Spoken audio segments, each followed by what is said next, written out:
হাই friends, ৰং channel সম্প্ৰচাৰিত হৈ থকা বকুল ধাৰাবাহিকখনৰ আজিৰ খণ্ডটো চাবলৈ বহুত বেছি ইণ্টাৰেষ্টিং হ'বলৈ গৈ আছে।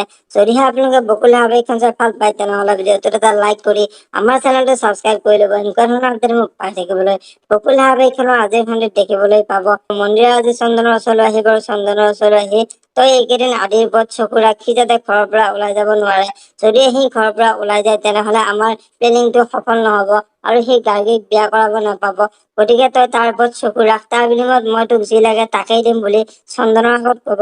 আৰু এতিয়া চন্দনে তই চিন্তা কৰিব নালাগে, সি কেতিয়াও এখন ঘৰৰ পৰা ওলাই যাব নোৱাৰে বুলি মন্দিৰৰ আগত কোৱা দেখিবলৈ পাব। আনফালে আজিৰ খনতে দুৰ্গা আজি আদিৰ ওচৰলৈ আহিব আৰু আদিৰ ওচৰলৈ আহি তই এনেকৈ ঘৰত সোমাই থাকিব নালাগে, তোৰ হাতত বহুত সময় আছে। তই এনেকৈ দেউতাৰ গালি শুনি নিজৰ জীৱনটো ধ্বংস কৰাতকৈ তই ঘৰৰ পৰা ওলাই যা।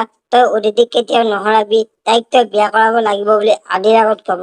আৰু তেতিয়া আদিয়ে মই যেতিয়া ঘৰৰ পৰা ওলাই যাওঁ তেনেহ'লে তহঁতৰ কি অৱস্থা হ'ব বুলি দৰিকাৰ আগত ক'ব। আৰু তেতিয়া দৰিকাই তই সেইবোৰ চিন্তা কৰিব নালাগে, দেউতাৰ গালি খোৱা আৰু তোৰ জীৱনটোৰ মাজত বহুত পাৰ্থক্য আছে। গতিকে তই এইখন ঘৰৰ পৰা মনে মনে ওলাই যা বুলি দৰিকাৰ আগত ক'ব।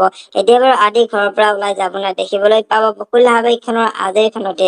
যদি আপোনালোকে বকুল ধাৰাবাহিকখন চাই ভাল পায় তেনেহ'লে ভিডিঅ'টোত এটা লাইক কৰি আমাৰ চেনেলটো ছাবস্ক্ৰাইব কৰি ল'ব।